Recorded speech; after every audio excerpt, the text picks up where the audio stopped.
Bom, olá pessoal, conforme tinha anunciado a vocês, gravei mais esse vídeo aí com a correção da nossa prova V1, né, como forma aí da gente não apenas antecipar, né, o conhecimento das respostas da nossa prova, mas também otimizar o tempo, né, porque a gente vai ter pelo menos 2 recessos forçados aí por conta de feriados, e não podemos correr o risco de ficar sem tempo de abordar toda a matéria prevista no nosso plano de ensino, ok? Então vamos conhecer aí os detalhes da nossa provinha. Bom, a primeira questão, ela faz alguns questionamentos com relação a cálculos com barramentos e outras questões. A primeira assertiva, eu pergunto como é que se calcula a quantidade total de memória que um endereço pode ter, que um computador pode ter, né? E isso naturalmente é função do número de endereços que ele tem e a largura de cada célula de memória, né? Então a primeira coisa que a gente tem que saber é quantos endereços o sistema pode utilizar.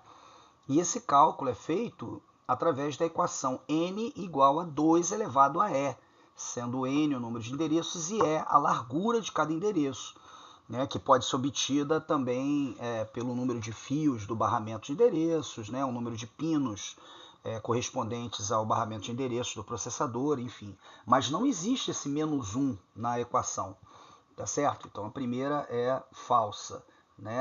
A equação correta é n igual a 2 elevado a e apenas.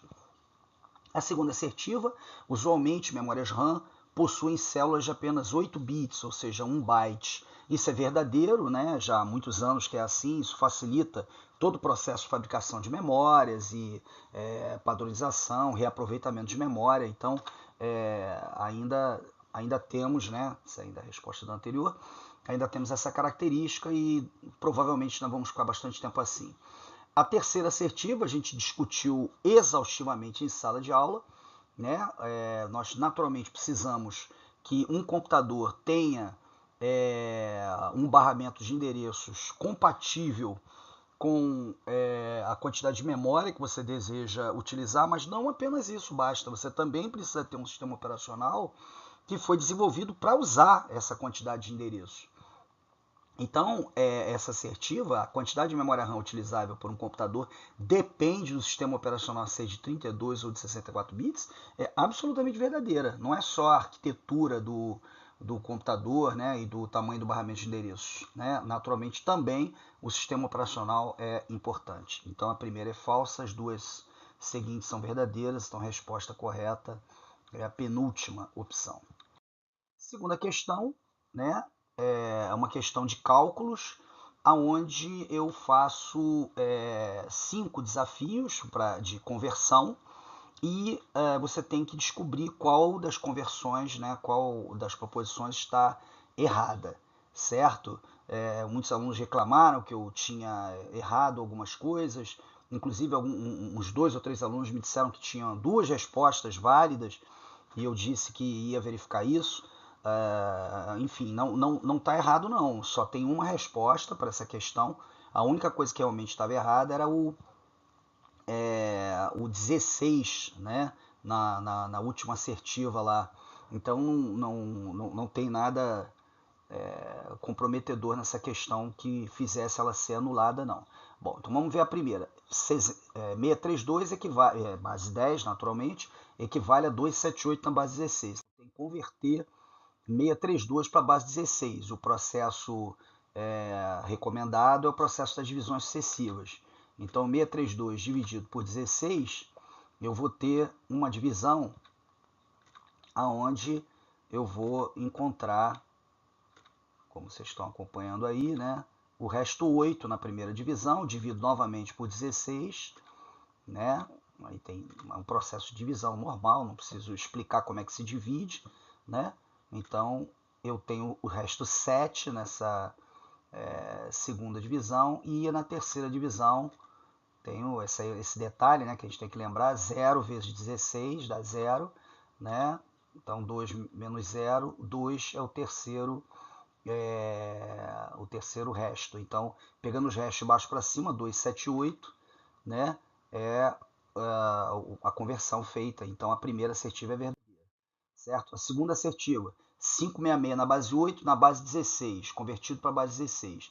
Então, a melhor forma de resolver isso é usar as tabelinhas, né? Então, temos ali a tabelinha em octal, tabelinha em hexa, né? E aí vamos pegar cada número na base 8 lá, o 5, o 6, o 6, e usando a tabelinha vamos ver a correspondência em binário, né? Então o 5 é 101, o 6 é 110, mais uma vez o 6, 110, e aí o que eu faço? Eu divido, né, o número obtido, né, esse número em binário, de 4 em 4, né? Porque eu estou convertendo para a base 16, então, e sempre da direita para a esquerda, né? Do menos significativo para o mais significativo. Então, o primeiro algarismo é 0110, o segundo é 0111, ok? E aí sobrou um umzinho só que vai ser complementado por 3 zeros à esquerda, ok? E aí faço novamente a conversão, né? Que me faz encontrar 1, né, para o primeiro algarismo, 7 para o segundo e 6 para o terceiro, base 16. Então, confirmando também que a equivalência é verdadeira, que a equivalência está correta, como proposto na assertiva. A terceira, eu peço para pegar o número 7654, que está na base 8, e converter ele para a base 10. E o processo que nós aprendemos é o das multiplicações sucessivas, né? O número na base octal multiplicado por 8 elevado à posição dele no número em octal. Lembrando sempre que o menos significativo, ou seja, o número que está mais à direita, é a posição 0, né, na sequência. Então, a conversão é muito simples, 7 vezes 8 elevado a 3, né, porque o 7 está na terceira posição do número, considerando que o primeiro é 0, mais 6 vezes 8 ao quadrado, mais 5 vezes 8 elevado a 1, mais 4 vezes 8 elevado a 0. Então, isso vai dar 7 vezes 512, mais 6 vezes 54, mais 5 vezes 8, mais 4 vezes 1. Né? Então, isso dá 3,584, mais 384, mais 40, mais 4. E isso dá 4.012, conforme a proposta feita na assertiva. Então, também está correta. A quarta proposta é feita em cima de um número em binário para converter para a base 16. Mais uma vez, vamos usar a tabela, é a forma mais simples, né, de se resolver isso. Então, nós vamos pegar esse número, né, dividir ele de 4 em 4 e ver que número ele corresponde. Então, 101 é a parte mais à direita do número em binário, certo? E sobrou, no caso, apenas 101, eu complemento apenas com um 0 à esquerda, apenas por formalidade, não havia necessidade disso. Então, isso é correspondente a 5 e D, na base 16, ok? Conforme proposto na assertiva, na nossa penúltima assertiva. E a última assertiva propõe 307 em binário. Então, a gente pode fazer tanto por divisões sucessivas, quanto pela tabela de conversão, né? Que é essa daqui. Essa tabela de conversão é um mecanismo bastante utilizado pelo pessoal da área de rede de computadores, né?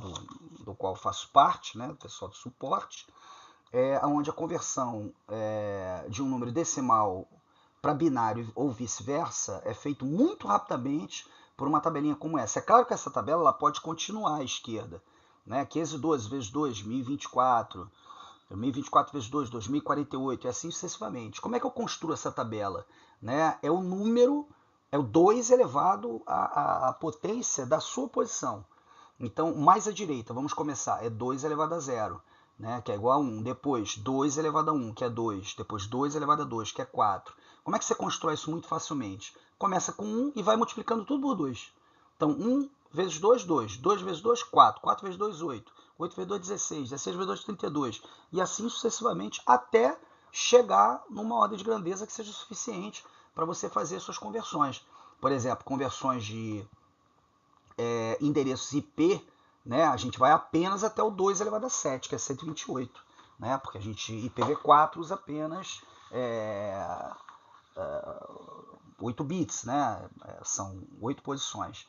Então, quando começa com 0, o último número é 2 elevado a 7. Então, vamos fazer essa conversão para vocês entenderem como é que funciona. O número 307, ele é menor do que 512. Então, 512 não entra. Mas 256 é menor, então ele entra. E aí, eu subtraindo 256, perdão, de 307, eu encontro 51. Certo? Consequentemente, como 128 e 64 são maiores do que 51, vão levar 0, certo? Mas o 32, que é menor do que 51, vai levar 1, perfeito? E aí o que eu faço? Eu subtraio 32 de 51, né? 51 menos 32 é 19.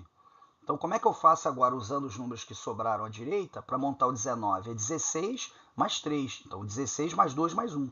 Então o número 16 vai receber 1, 8 e 4 vão receber 0 e 2 e 1 vão receber 1, certo? Pronto, já está convertido.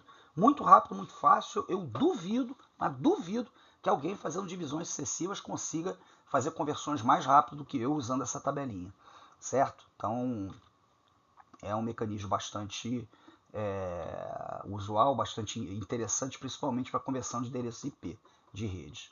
Então a proposta feita, ela diverge do que nós encontramos, né? 307 estão em binário, dá 1001, 10011, certo? E a proposta seria que 307 fosse equivalente a 100, 110, 111. Então a resposta da questão é a última delas, tá certo? Alguns alunos deram sorte e tentaram logo a última, né? Então é jogo, faz parte. Acertaram logo de cara, poderiam ter errado numa conta e a resposta ser uma das outras, né?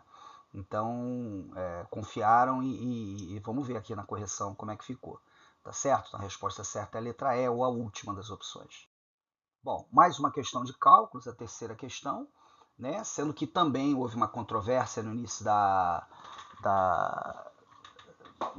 prova, né, com relação ao somatório de pontos, né, mas está muito claro no enunciado que cada conta dessa, todas as contas precisam ser feitas e cada uma delas valerá um ponto, certo? Por que isso? Dada a complexidade, eu tenho números em binário, octal e hexadecimal e eu quero que vocês façam operações aritméticas com esses números. Então são dois processos. O primeiro processo fazer a conversão, né, dos números e o segundo processo fazer a operação aritmética. Ainda, eventualmente, você vai poder ter um terceiro processo de conversão. No meu caso particular, isso não vai acontecer, né? Pelo menos na maioria dos casos aqui, porque eu já vou fazer tudo em binário. É uma proposição minha. Então, a primeira delas é um número em binário, mais um número octal, e eu quero a resposta em hexadecimal. Então, o que eu vou fazer é converter para binário, fazer a soma em binário e usar a tabelinha que a gente já conhece, que já viu em outras questões, certo? Então, o 600 octal convertido para binário, né, usando a tabelinha, dá esse número daí, né, que vocês estão vendo, um 0, e o resto do 0 à direita. E aí eu vou fazer a soma, né, que é trivial, lembrando-se sempre dos vai 1, né? Então, começando lá da direita para a esquerda, 1 mais 0, 1, 0 mais 0, 0, 1 mais 0, 1, 1 mais 0, 1, 0 mais 0, 0, 1 mais 0, 1, 1 mais 0, 1.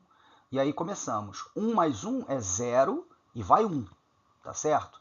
Poderíamos também fazer 1 mais 1 é 2, né, mais 0. Então, como 2 vai para a esquerda, é uma base, ele fica 1, tá certo?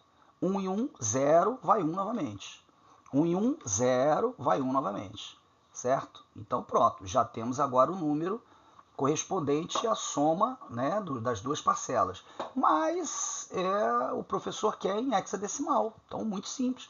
Eu vou de novo para a tabela, da direita para a esquerda, e vou ver quais são os símbolos correspondentes ao número obtido na operação aritmética.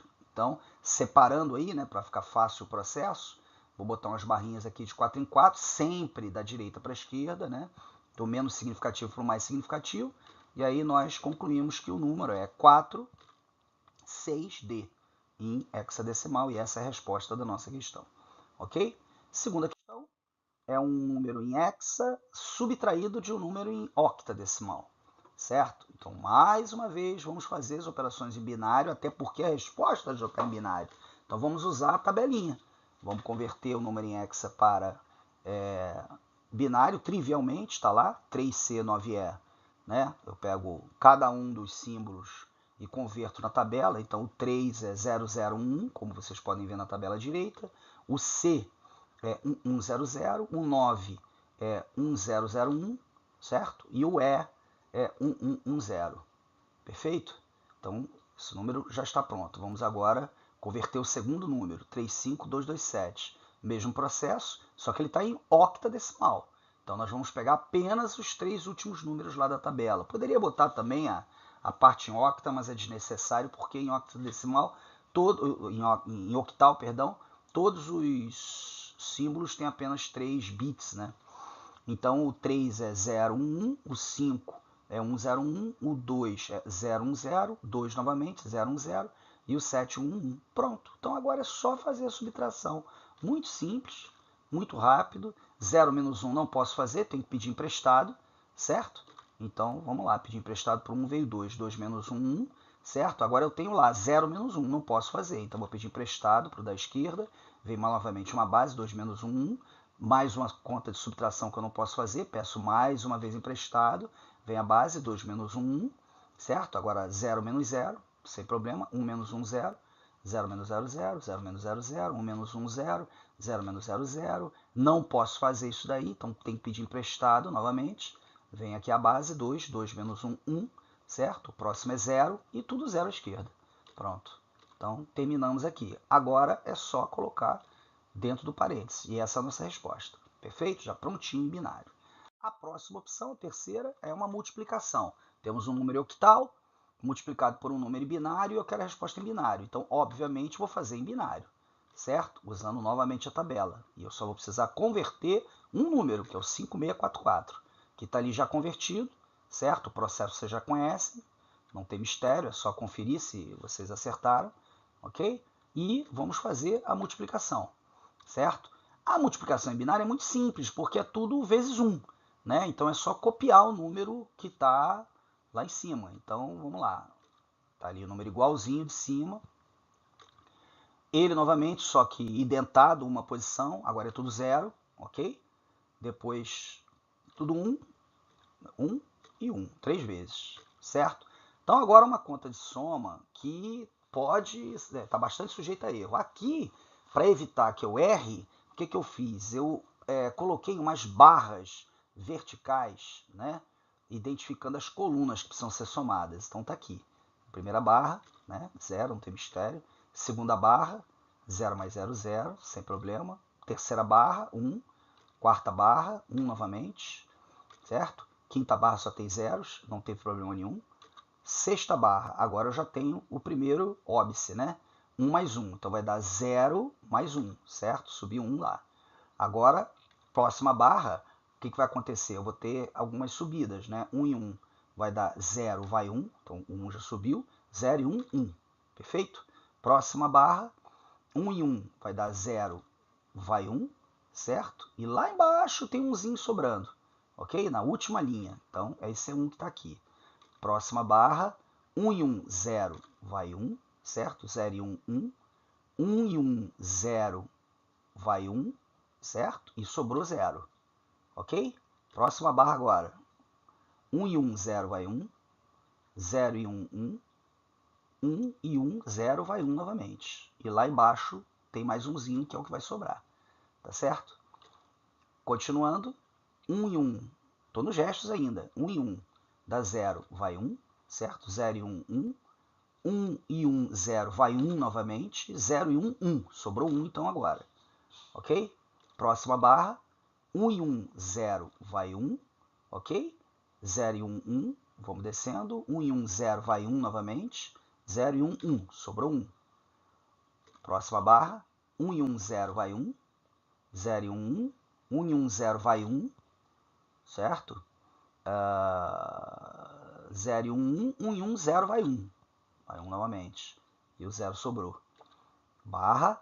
1 e 1, 0, vai 1. 0 e 1, 1. 1 e 1, 0, vai 1. 0 e 1, 1. Sobrou 1. 1 mais uma barra. 1 e 1, 0, vai 1. 0 e 1, 1. 1 e 1, 0, vai 1, certo? Próxima e última barra aqui, né? 1 e 1, 0, vai 1. 0 e 1, 1. É o que sobrou. 1 e 1, 0, vai 1.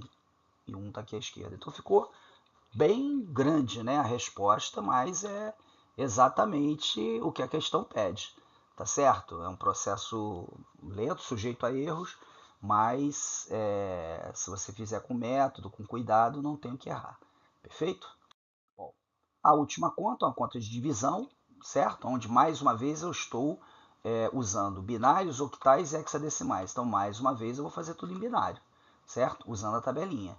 Então, convertendo 7 para octal, né, nós temos lá 1, certo?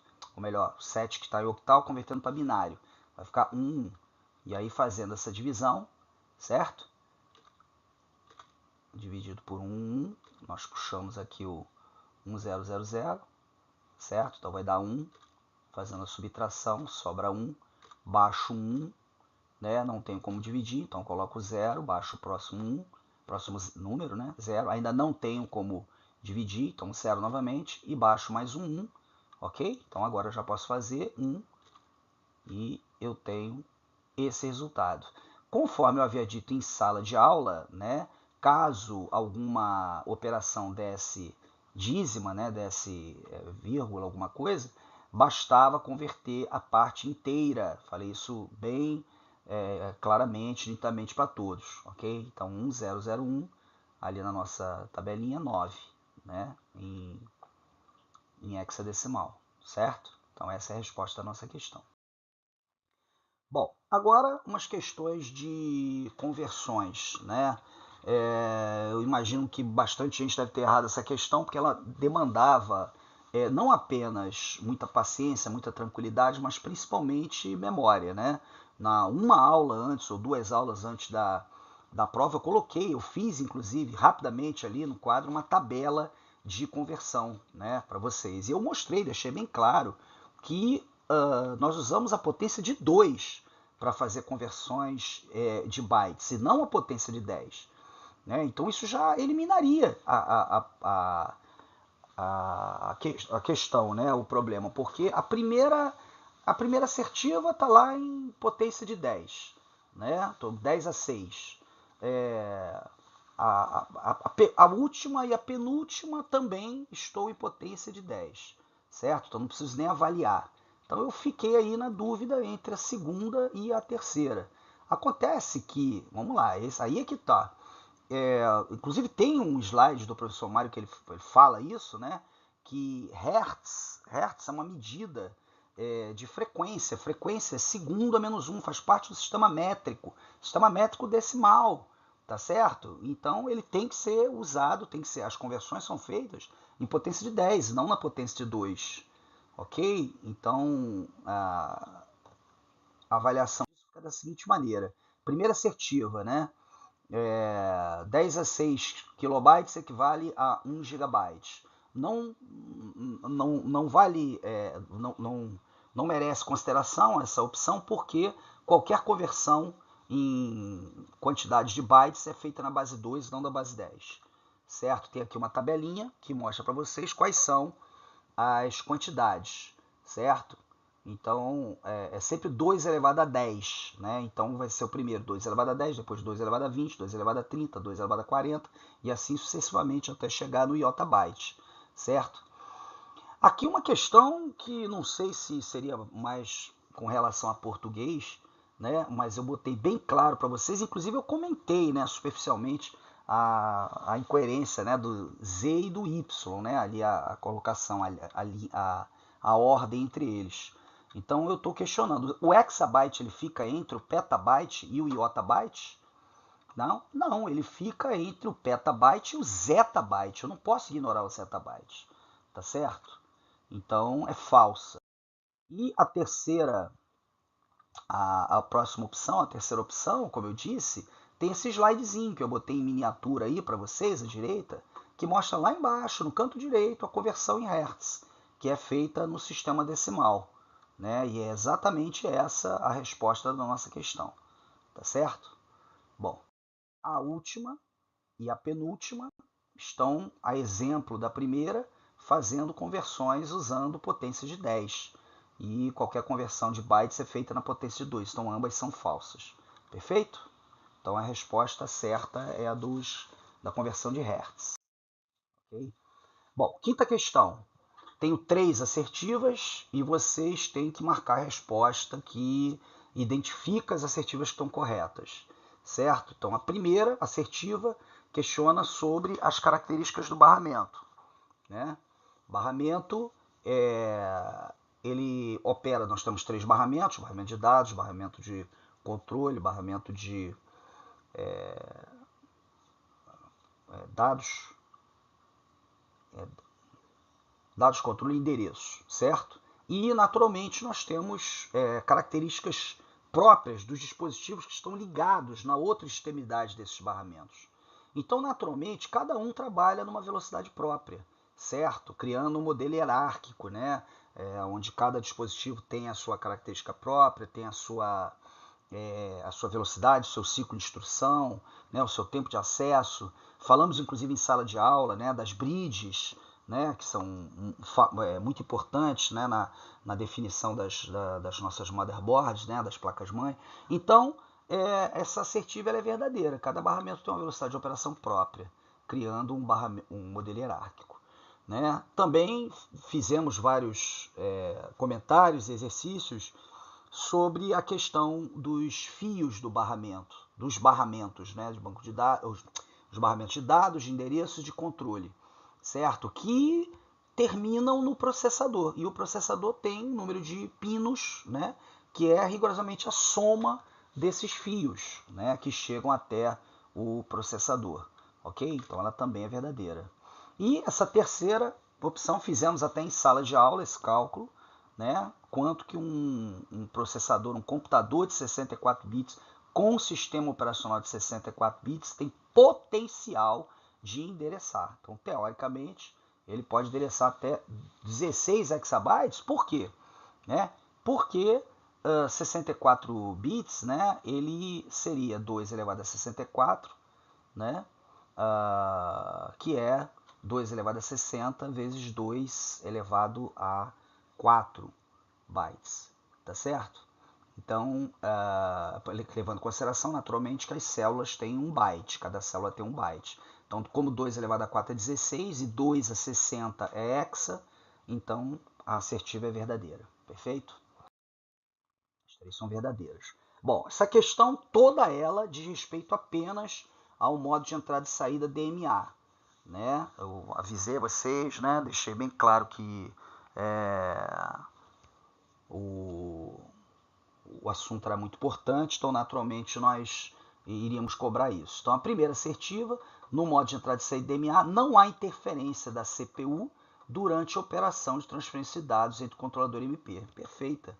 Né? Apenas antes da transferência é feito pedido, as informações com relação à localização da informação necessária é passada, né, pela CPU para o controlador, e o controlador é que resolve essa questão. Então, ela é certa, né? E o que nós queremos é a incorreta, conforme está frisado no enunciado. Então, a primeira é verdadeira. A segunda assertiva, em uma operação de leitura de dados de um HD via DMA, a CPU indica para o controlador uma posição na MP e o tamanho do bloco a ser lido. Perfeito. Né? Eventualmente também a posição onde ele deve ser gravado, tá certo? Então, a assertiva está correta. A terceira assertiva, durante uma operação de DMA, a CPU pode realizar operações que não precisem de acesso ao barramento de dados, como, por exemplo, usar cache. Então, ela pode fazer, sim, cálculos com os registradores, pode fazer acesso a cache, enfim, mas não pode, sob hipótese nenhuma, usar o barramento, porque ele está sob comando, sob controle da controladora, tá certo? Lá da memória secundária. A quarta assertiva, o modo de entrada e saída DMA permite que dados sejam transferidos pelo barramento de controle até a MP. Não, porque, como eu falei, durante a operação de DMA, a CPU perde o controle dos barramentos, ok? Então ela é falsa, lá embaixo eu faço uma ressalva, né? E a última, assertiva, tem até uma figura, né, lá dos slides do professor Mário que mostra isso. O controlador de DMA possui uma memória interna que é usada entre o HD e o barramento de dados. Perfeito, é uma memória intermediária ali que é feita para facilitar as opções. Então a alternativa correta é a penúltima. Bom, sétima questão, uma questão discursiva, aonde eu facilito a vida de vocês, né, dizendo exatamente o que eu quero que vocês respondam, né? Questões relacionadas com a necessidade de uma interface de entrada e saída com relação às características operacionais de cada hardware, né, subjacente, cada dispositivo de entrada e saída.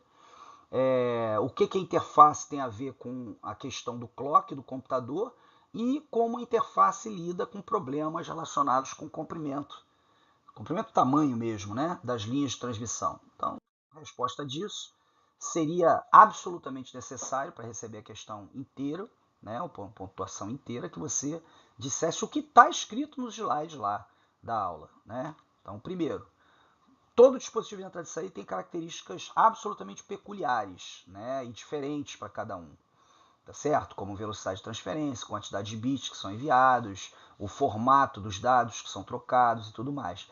E a interface garante uma compatibilidade, né, entre os barramentos, né, e o dispositivo de entrada e saída. A segunda característica que necessariamente precisa ser dita é que a CPU tem um clock, né, e os barramentos têm um clock diferente da CPU. E, além disso, cada dispositivo de entrada e saída tem uma velocidade de operação que é flutuante, que é oscilante, né? Depende de uma série de características. Então, a interface ela tem que resolver, ela resolve, né, essas questões, garantindo uma sincronicidade de todo o sistema computacional, né, fazendo com que todos os elementos trabalhem, apesar de trabalharem em velocidades diferentes, né, existe uma compatibilidade. Eventualmente, um dispositivo fica aguardando o outro terminar uma operação e tudo isso é administrado em conjunto, né? Mas as interfaces têm um papel fundamental no que diz respeito aos dispositivos de entrada e saída. E a terceira questão também essencial para vocês pontuarem a questão integralmente é falar que a interface ela tem também como obrigação tratar problemas de ruídos que podem ocorrer, né, durante a transmissão entre o dispositivo de entrada e saída e o barramento, tá certo? Então, eventualmente, a interface pode eliminar dados, né, providenciar reenvio, uma série de outras coisas, em função de problemas ocorridos no hardware subjacente, certo? Bom, a próxima questão, discursiva, valendo um ponto, é muito simples, ponto dado esse, características dos dispositivos seriais e paralelos, comparando-os. Então, quando eu peço comparação, já pensa logo em fazer uma tabela, certo? Porque fica muito mais fácil para vocês e também para mim, para corrigir e encontrar o que você queria falar. Então, são esses 4 elementos aí que são fundamentais, né? Que para você ganhar um ponto, você teria que falar todos os 4, tá? Então, 25 décimos aí cada um desses. Então, enquanto os seriais mandam apenas 1 bit por pulso, os paralelos mandam 8 ou mais bits por pulso. Enquanto os seriais têm uma menor suscetibilidade ao ruído, em função até disso mesmo, os paralelos têm uma maior suscetibilidade ao ruído, né? Interferência entre os fios, ruído entre os próprios fios e também interferência externa, tá? Mas a interferência externa também é um problema dos seriais. Os seriais, em função da menor suscetibilidade ao ruído, têm um maior alcance físico, enquanto os paralelos são limitados no alcance. Eu me lembro bem dos cabos IDE, né, dos HDs mais antigos, que tinham cabos muito curtinhos, né? Às vezes com aqueles gabinetes maiores era até difícil colocar um HD IDE por conta do tamanho limitado, né? Naturalmente, um cabo serial, em função de usar menos fios, menos cobre, são mais baratos, né? Enquanto os paralelos são mais caros por usar mais material na sua composição, tá certo? Então essa é a demanda comparativa, são esses elementos que vocês precisam falar para poder ganhar a pontuação integral da questão. Bom, então espero que vocês tenham gostado aí dessa correção, né, da nossa prova.